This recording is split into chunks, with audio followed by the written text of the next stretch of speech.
दीन की जो मर्जी खिदमत करने आया हो, भले वो नाथवानी करने आया हो, वो तरावी पढ़ाने आया हो, या वो उलमा कराम में आया हो, यहाँ आकर उसे ये याद आ गया कि इस्लाम ने 4 शादियां करने की इजाज़त दी है और यहाँ किसी तरीके से मेरी शादी हो जाए। बिस्मिल्लाहिर्रहमानिर्रहीम, अस्सलाम वालेकुम रहमतुल्लाहि व बरकातुहू। उस्मान पॉडकास्ट में एक नई किस्त के साथ, एक नई वीडियो के साथ आपकी खिदमत में हाजिर हैं और आपका बेहद शुक्रिया जो आप हमारे चैनल को पसंद कर रहे हैं, सराह रहे हैं, अपनी आरा देते रहते हैं।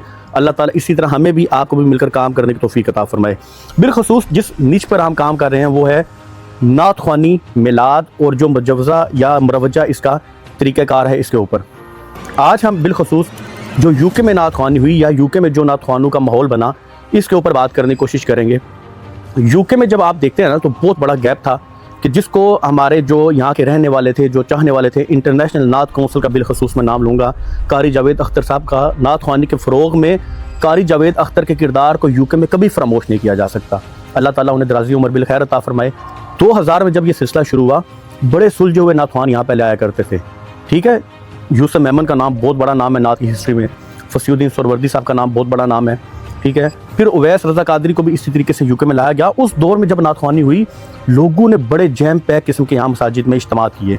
लोगों का गलबा था और लोगों का ये समझे कि जज्बा था और एक किस्म का रुझान था दीन की तरफ। लोग अपने बच्चों को लेकर आए और उस वक्त जो हमने इज्तिमात या महफिल नात देखी वो हमें जैम पैक, मसाजिद फुली पैक, इवन रोडों पर लोगों का रश हमें देखने में नज़र आया। मगर देखते ही देखते जब ये 2000 के बाद ये सिलसिला शुरू हुआ और कुछ हमारा नाचा टापा किस्म ग्रुप के नातख्वान यहाँ पहुँचना शुरू हुए और जब यहाँ आकर माल की कसरत उन्होंने देखी, जब उनको पौंड की लत पड़ी, उसके बाद हमें देखने में ये आया कि ये समझे कि ये वो लोग थे जो बहरूपिये बनकर यहाँ पहुँचना शुरू हुए। वो लोग जिनका इबादत से कोई तल्लुक़ नहीं था, जिनकी नमाज में सुस्तियाँ थी, जिनको जैसे हमने पहले भी कहा दुरूद पाक पढ़ने में ये काहल थे, सुस्त थे। इन्होंने जब मेकअप करके स्टेज पे आना, लोगों ने इनको देखना, लोगों का दिमाग भी ख़राब होना शुरू कर दिया कि यार जिन लोगों को हम इतने पैसे देकर बुलाते हैं, क्या ये अंदर से ऐसे होते हैं? लोग आहिस्ता आहिस्ता टूटना शुरू हो गए और उस टूटने की वजह भी ये थी जब इन्होंने ये भांपा यहाँ लोगों के पास इतना माल है और लोग ज़हन भी रखते हैं, लोग ज़हन भी रखते हैं नातख्वानों को या ऐसे 2 नंबर पीरों को माल देने का। इन्होंने दोनों हाथों से लोगों को लूटना शुरू किया और फिर यही वजह थी कि आहिस्ता आहिस्ता इन लोगों के स्कैंडल्स आना भी बाहर शुरू हो गए। किसी ने हज के नाम पर किसी को लूटा हुआ था, किसी ने इसी तरह लड़की को लूटने की कोशिश की या लड़की से हैरेसमेंट करने की कोशिश की, सेक्सुअल टॉक करने की कोशिश की, सेक्सुअल अब्यूज़ करने की कोशिश किया। ये वो सारी बातें थी जो मैं नातख्वान के मुतालिक आपको बता रहा हूँ। जी हाँ, ऐसा यूके में हुआ और क्यों हुआ? हमारी गफलत की वजह से।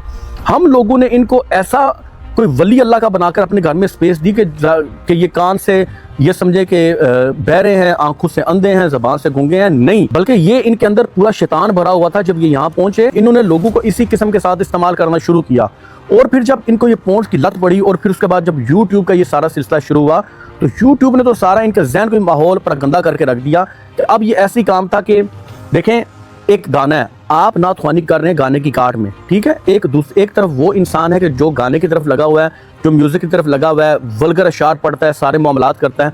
अब आपने उसको वहां से छुड़ाकर नात की तरफ लेकर आना है ताकि वो अल्लाह और रसूल की बारगाह में खड़ा हो। अब एक ऐसा स्टाइल आ गया कि वायरल मुझे होना है, मुझे वायरल होने का शौक है, मेरे ऐसे कलाम यूट्यूब पर हो जो मिलियंस में चले जाएं, मैं होम ऑफिस में केस दूंगा, मेरे वीज़ास लग जाएं। उसके लिए लोगों ने क्या करना शुरू किया, 3-4 हज़ार रुपये पे पाकिस्तान कलाम लिखने हुए। और कलाम कैसे लिखने होते थे कि एक शायर को पकड़ा, शायर को कहा ये नया गाना आया, बड़ा वायरल गाना है, इस गाने के ऊपर मुझे नात लिख के दो। आप ज़हन की पस्ती का अंदाज़ा लगा लें, भाई ये नया गाना आया, इस गाने के ऊपर मुझे कलाम लिख के दो, नात लिख के दो। उस शायर ने भी उसी गाने के ऊपर हू बहू जनाब लैला मजनू की पूरी कहानी छाप के आपको नात लिख दी है, ठीक है। अब आपने वो पढ़नी शुरू की, ठीक है। अब आपने अच्छा, लोग बड़े जो होते हैं ना तेज़ होते हैं, क्योंकि आजकल यूट्यूब, सोशल मीडिया के जो भी हैं, फेसबुक, ये सारे आपको बूस्टिंग भी देते हैं, ठीक है। आप कुछ हज़ार रुपए लगाकर अपनी वीडियो को बूस्ट करवाएं, व्यूज़ ले लें।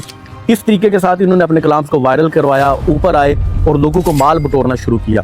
और आज ये लोग अब इस माहौल को इतना गंदा कर चुके हैं, इस तैलाब को इतना गंदा कर चुके हैं कि आज आने वाली नस्लें भी बाज़ औक़ात जो सही दीन की, नज़रिए की, अकीदे की समझ बूझ रखती हैं, वो आपसे दूर होना शुरू हो गई हैं सिर्फ इन जैसे बहरूपियों की वजह से।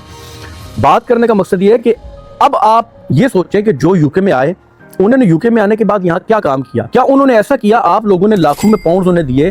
क्या उनमें कोई ऐसा भी था कि जिसने जाते हुए ये कहा यार ये मस्जिद आपकी बन रही है, इसमें इतने पाउंड्स मेरी तरफ से डाल देना? क्या उसमें ऐसा था जिसने कहा कि यार ये मदरसा बन रहा है, इसमें इतने पाउंड्स मेरी तरफ से डाल देना? नहीं, बल्कि वो यहाँ नातख्वानी भी करते रहे और अपनी दुख बड़ी स्टोरियां भी सुनाते रहे। कोई कर्जे में डूबा हुआ था, किसी ने पीछे मस्जिद शुरू करवाई हुई है,